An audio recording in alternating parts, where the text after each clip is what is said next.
अब भोलेनाथ यहाँ पर 5 कारण बताते हैं कि 5 कारण क्या क्या है भगवान के अवतार लेने के।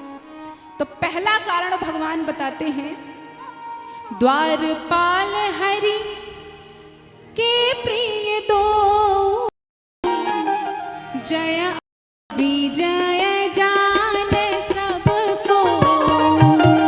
द्वारपाल हरि के प्रिय दो,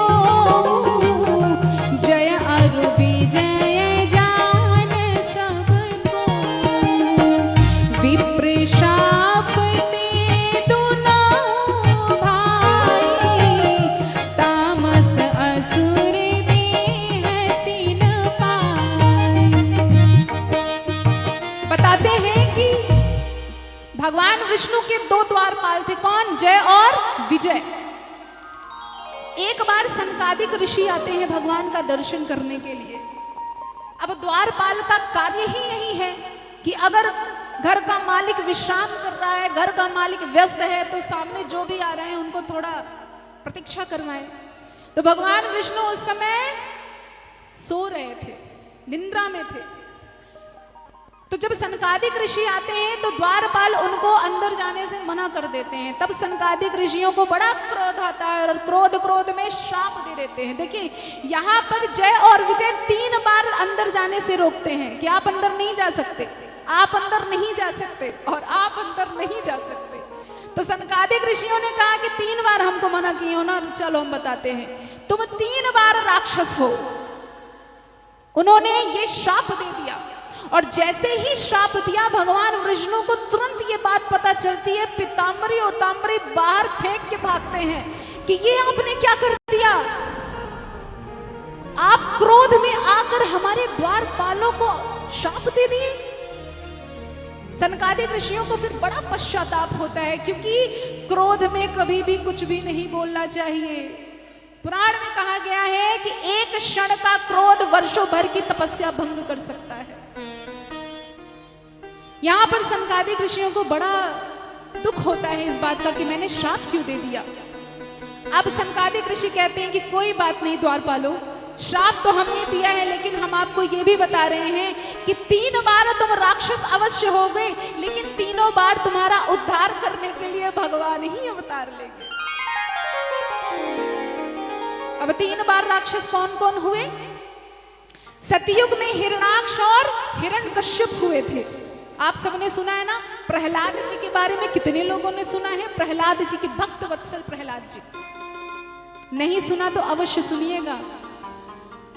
भगवान को अगर रिझाना है तो भगवान को, भगवान के भक्त की कथा सुनाइए। और उसमें से एक है भक्त वत्सल प्रहलाद जी, जो भगवान विष्णु के प्राण हैं। हिरणाक्ष और हिरण्यकश्यप जब आते हैं तब इनको मारने के लिए, इनका संहार करने के लिए भगवान अवतार लेते हैं। हिरणाक्ष को मारने के लिए भगवान वाराह अवतार लेते हैं और हिरण्यकश्यप को मारने के लिए नरसिंह अवतार लेते हैं। बात आती है त्रेता युग की, तो त्रेता युग में रावण आया और कुंभकर्ण बनकर आए। इनको मारने के लिए कौन आता है?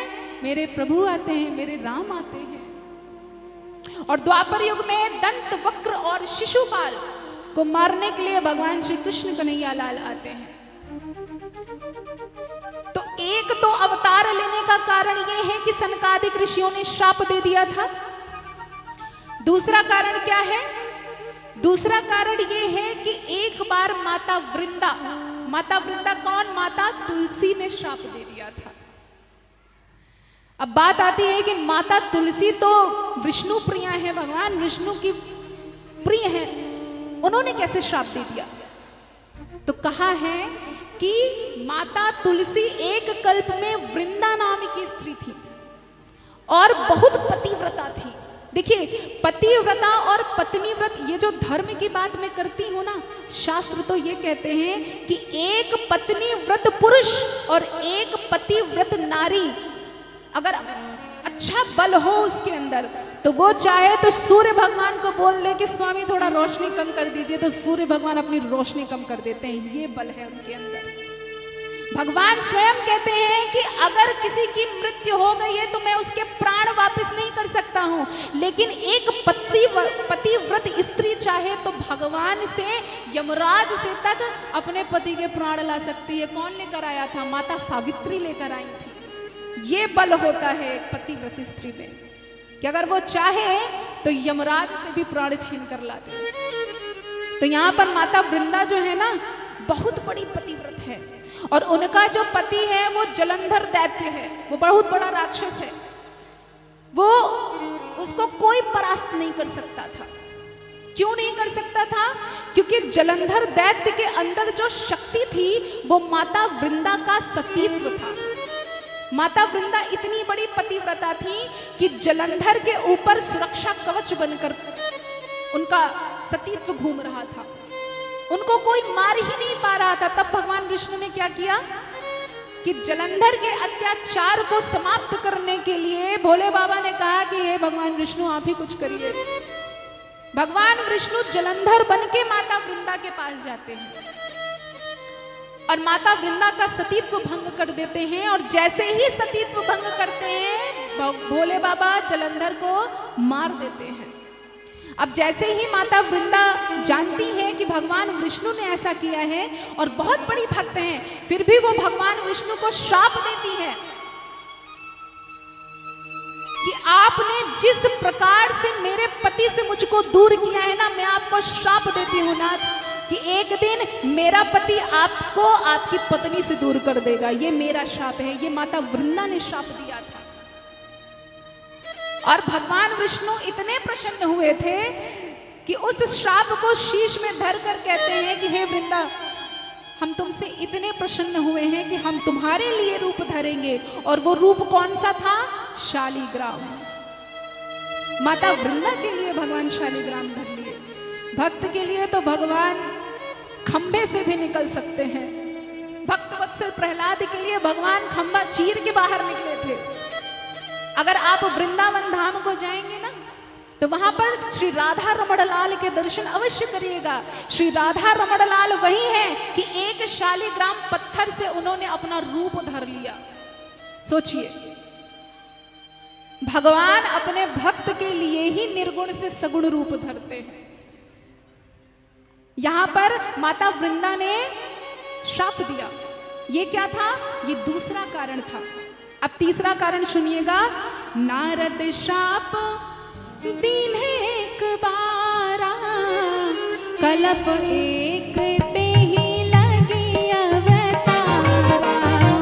गिरिजा चकित भाई सुनि बानी, नारद विष्णु भगत गुणी ज्ञानी। नारद विष्णु भगत गुणी ज्ञानी।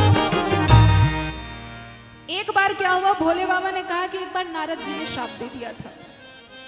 अब बताइए, नारद जी भी तो भक्त वत्सल हैं, क्या नारद जी भगवान विष्णु को श्राप दे सकते हैं? हाँ या नहीं? हाँ या नहीं में उत्तर दीजिए। आवाज नहीं आ रही है। मेरी आवाज आ रही है सबको? सबको आ रही है?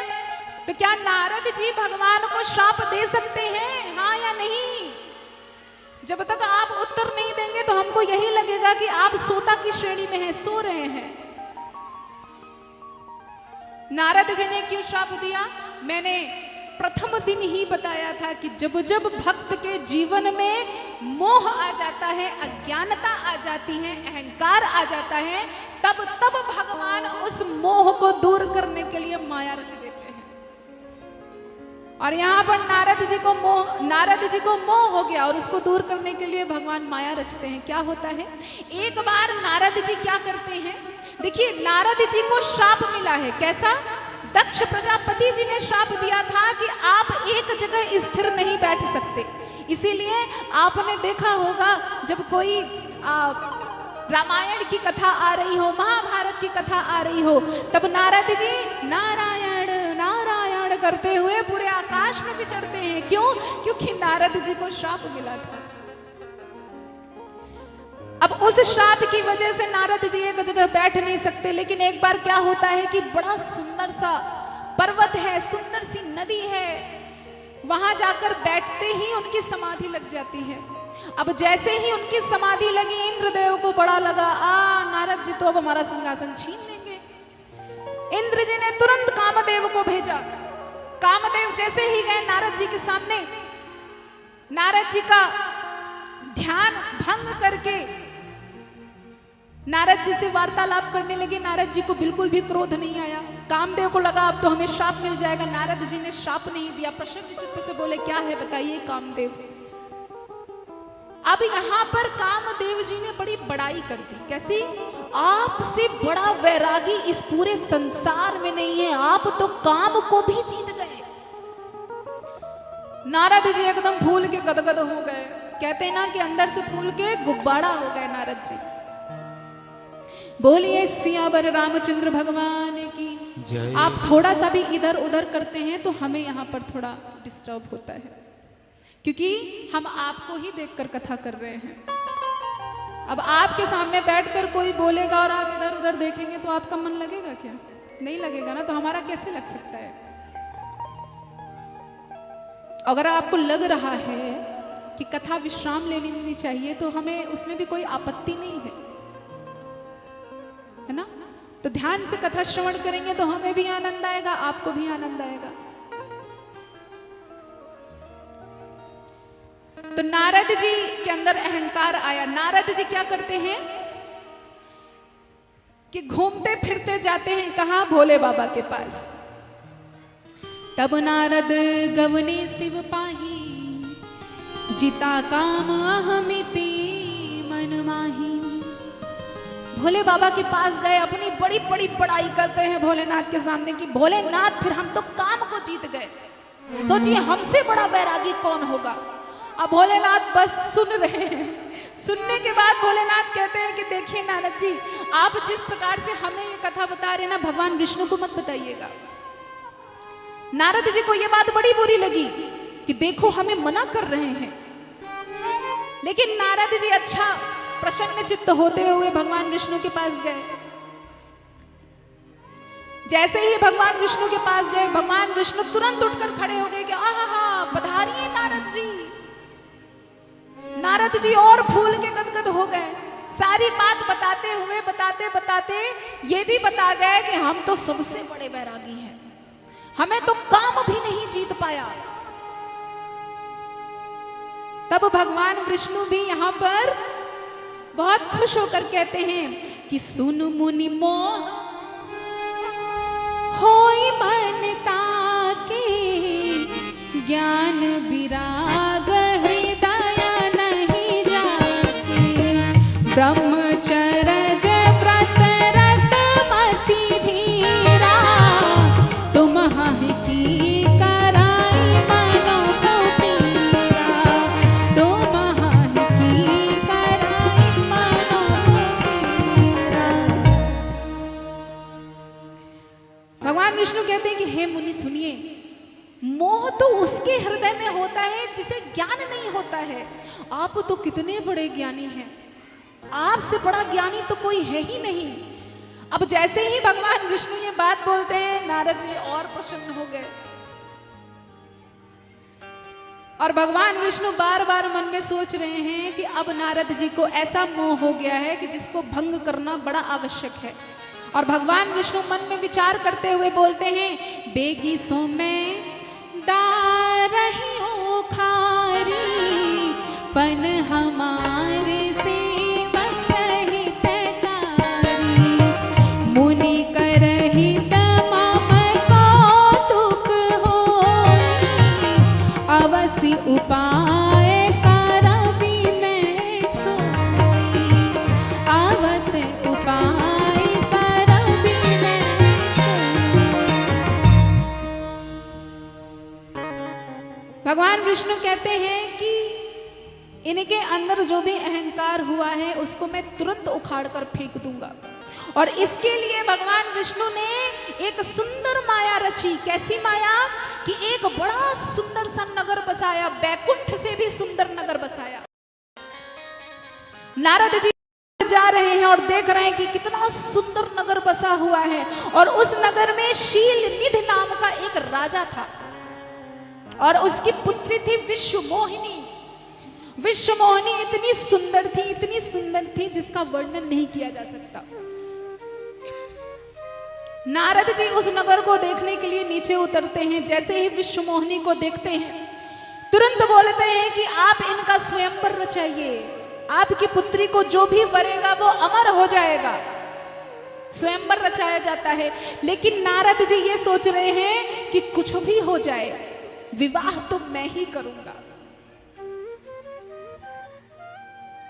अब नारद जी यहाँ पर सोच रहे हैं कि विवाह करने के लिए इतनी सुंदर कन्या से विवाह करने के लिए सुंदर चेहरा भी चाहिए, अब वो तो हमारे पास है नहीं। और इस सुंदर कन्या से विवाह करने के लिए विष्णु भगवान जैसा चेहरा ही होना चाहिए। तब नारद जी ने क्या किया, भगवान विष्णु का स्तुति वहीं पर किया और भगवान विष्णु वहीं पर प्रकट हो गए। नारद जी कहते हैं कि हे स्वामी, कुछ भी करिए, मुझे इस कन्या से विवाह करना है और एक दिन के लिए उधारी में आप अपना चेहरा हमको दे दीजिए। भगवान विष्णु कहते हैं कि अवश्य हम वही करेंगे, लेकिन देखिए जो संत होते हैं ना उनका चरित्र बड़ा ही निर्मल होता है। यहां पर नारद जी ये कह रहे हैं, जेहि विधिनाथ होई हित मोरा, करहु सो बेगी दास मैं तोरा। जेहि विधिनाथ होई हित मोरा, करहु सो बेगी दास हूँ मैं तोरा। निज माया बन देखी विशाला, हिय हंसी बोले दीन दयाला। हिय हंसी बोले दीन दयाला।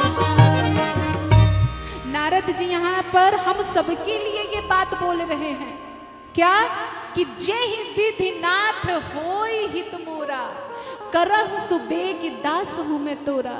जब भी भगवान के पास जाइए, भगवान से बस इतना कहिए कि नाथ जिस प्रकार से मेरा हित हो आप वही करिए स्वामी, क्योंकि मैं तो सिर्फ आपका दास हूँ। देखिए संसार के जो मालिक हैं वो मेरे राम ही हैं, हम सब उनके दास हैं। भगवान को हर वक्त ये याद दिलाते रहिए स्वामी कि मैं आपका हूं और आप मेरे हैं। जिस प्रकार से हम बाहरी जीव को याद दिलाते रहते हैं कि नहीं नहीं हम तो बस आपके ही वफादार हैं, तो भगवान को भी याद दिलाने की आवश्यकता है कि नाथ हम आपके हैं बस और आप सिर्फ मेरे हैं। देखिए ध्यान से सुनिएगा, दर्शन करिएगा, आप मेरे हैं और आप सिर्फ मेरे हैं। बताइए किस पे ज्यादा बल पड़ रहा है, सिर्फ में ज्यादा बल पड़ रहा है या फिर मेरे हैं में? सिर्फ लगाने पर भगवान सिर्फ आपके हो जाते हैं। इसलिए प्रभु से क्या कहिए, नाथ होई हित मोरा, करहु सो बेगी दास हूँ मैं तोरा। नाथ मैं तो सिर्फ आपका दास हूँ, जिस प्रकार से मेरा हित हो आप वो करिए, ना कि जो मैं सोच रहा हूं वो करिए। हम जो सोचेंगे बिल्कुल आवश्यक नहीं है कि वो सही ही हो, और 99% ऐसा ही होता है कि जो हम खुद के लिए सोचते हैं वो सही नहीं होता। 1% की संभावना है जो हम खुद के लिए सोचते हैं वो हो जाता है। तो भगवान यही कह रहे हैं कि मेरे अनुसार चलो, भगवान पे सब छोड़ दीजिए कि नाथ आप जो सोच रहे हैं वो करिए, हम देख लेंगे। तो भगवान जब अपना करते हैं ना तो हमें ऐसे ही बिठा देते हैं कथा करने के लिए। अब भगवान से जब ये विनती करते हैं नारद जी, तब भगवान कहते हैं कि हे नारद देखो, कुपथ मांग रुज व्याकुल रोगी, वैद न दे सोना हो मुनि जोगी। एहि विधि हिति तुम्हार में ठाया, कहीं अस अंतर हित प्रभु भया। भगवान कहते हैं कि नारद, जिस प्रकार से एक रोगी बीमार हो, पेट दर्द हो रहा हो, और उस रोगी को डॉक्टर पेट दर्द की ही दवाई देता है, ना कि सर दर्द की। उसी प्रकार से मैंने भी ये ठान लिया है कि आज तुम्हारा हम कुछ अच्छा भला करेंगे ही।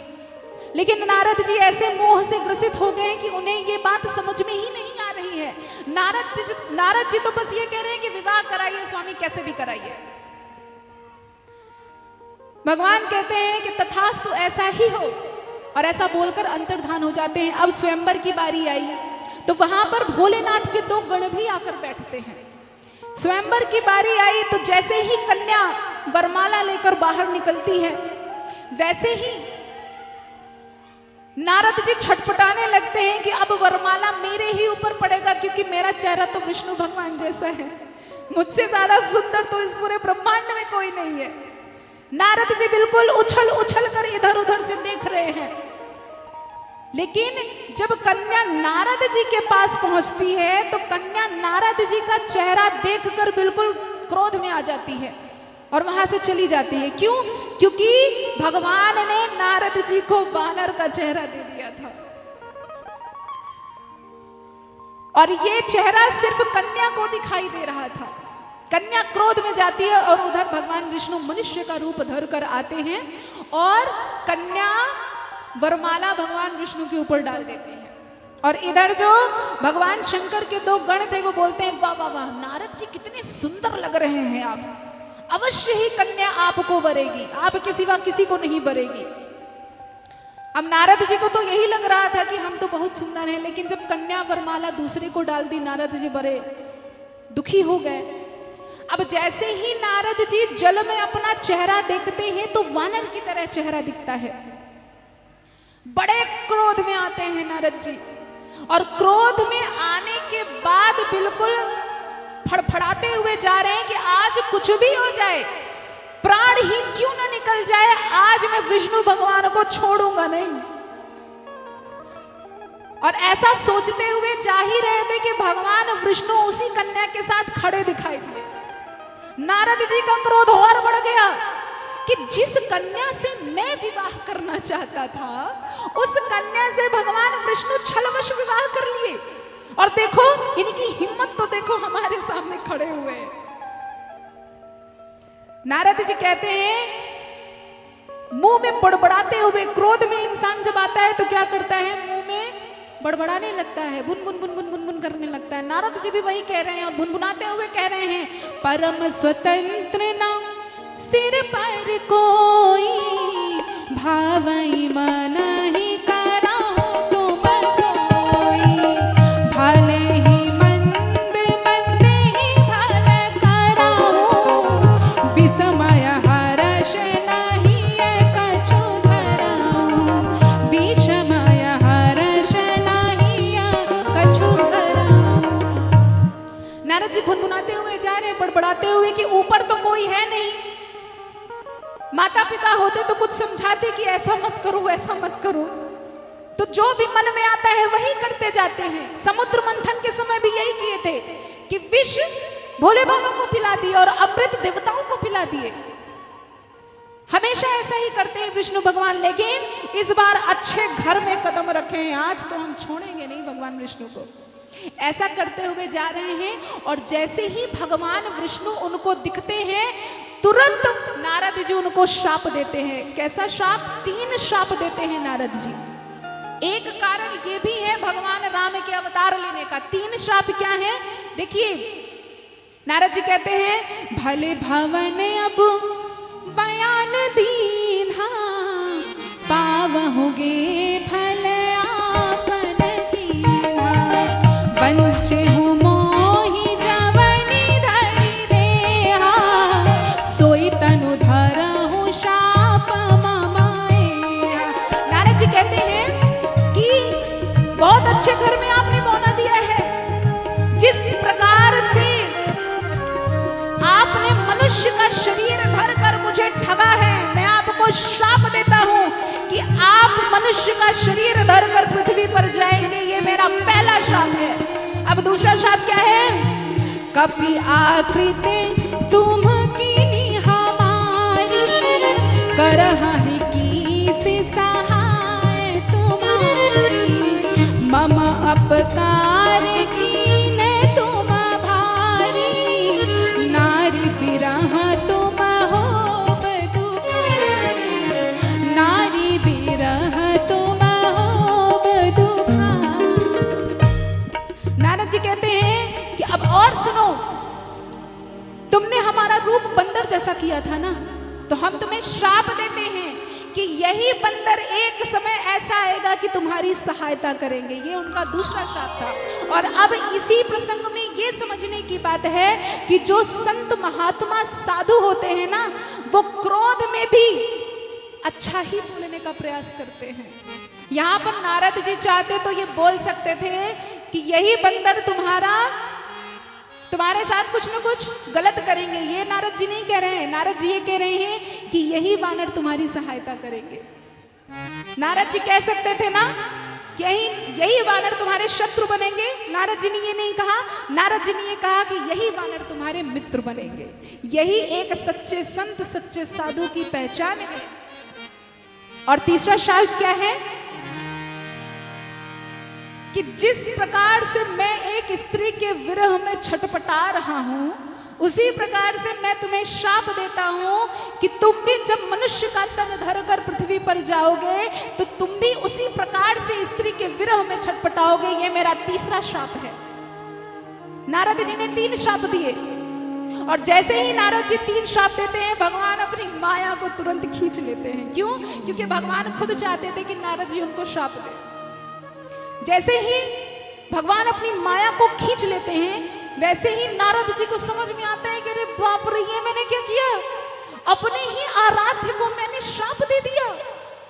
नारद जी बड़ा हाथ पैर जोड़ते हैं कि स्वामी, बहुत बड़ा अपराध हो गया है नाथ, अब आप कुछ ऐसा करिए स्वामी कि हम ये जो हमने पाप किया है, इस पाप को काट सके। हे स्वामी, ऐसा कुछ करिए। तो भगवान कहते हैं कि हे नारद, तुम तो मेरे प्राणों से भी अत्यधिक प्रिय हो।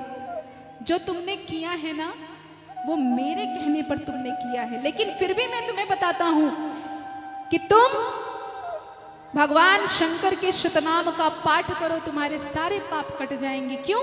क्योंकि राम भगवान ये बात यहाँ पर कह रहे हैं। क्या कह रहे हैं? जपहु जाई शंकर सतनामा, होई ही हृदय तुरत विश्रामा, को नहीं शिव समान प्रिय मोरे, असि परितीति तजहु जनि भोरे, जेहि पर कृपा न करहि पुरारी, सो न पाव मुनि भगत हमारी, सो न पाव मुनि भगत हमारी। अब यहाँ पर राम जी क्या कहते हैं? शतनाम का पाठ इसलिए करो, भगवान शंकर के सतनाम का पाठ इसलिए करो क्योंकि भगवान शंकर मुझे बहुत प्रिय है। भगवान शंकर को जो नहीं भजता नारद, वो मुझे कभी प्राप्त नहीं कर सकता है। त्रिपुरारी मुझे प्राणों से भी अत्यधिक प्रिय है। ऐसा क्यों बोला जाता है? शिव पुराण की कथा बाबा आपको बताते हैं। शिव पुराण में ये सुंदर सा प्रसंग आता है कि भगवान शंकर के अंग से भगवान विष्णु निकले हुए हैं, इसीलिए इन दोनों में कोई भेद नहीं है। भगवान शंकर भी अजन्मा अगोचर हैं, चराचर जगत के स्वामी हैं, और भगवान विष्णु भी अजन्मा अगोचर हैं, चराचर जगत के स्वामी हैं। इसीलिए ये दोनों एक दूसरे के आराध्य हैं। नारद जी तुरंत जाते हैं, शतनाम का पाठ करते हैं। अब एक तो ये कारण हुआ, अब एक और कारण आता है। श्री मनु जी और माता शतरूपा जी के लिए भगवान ने अवतार लिया। एक बार उन्होंने ऐसी तपस्या किया कि भगवान राम को प्रकट होना पड़ा, और भगवान राम से निवेदन करते हैं कि हे स्वामी, हम आपकी तरह ही पुत्र चाहते हैं। भगवान कहते हैं कि हम अपनी तरह पुत्र कहाँ से ढूंढें, क्योंकि हमारी तरह तो दूसरा कोई है नहीं। तो हम तुमको आशीर्वाद देते हैं कि हम ही तुम्हारे पुत्र बनकर आएंगे। एक कल्प में आप अयोध्या के राजा दशरथ जी बनेंगे, और माता शतरूपा अयोध्या की रानी माता कौशल्या बनेंगी, और मैं अपने अंशों सहित वहां पर अवतार लूंगा।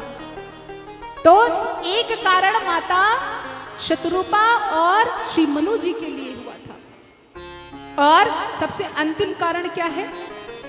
प्रताप भानु एक राजा था, भगवान प्रताप भानु के लिए अवतार लिए थे और यही प्रताप भानु रावण बना। इसी प्रताप भानु का जो भाई था अरिमर्दन वो कुंभकर्ण बना और इसी प्रताप भानु का जो सौतेला भाई था धर्मरुचि वो विभीषण बना।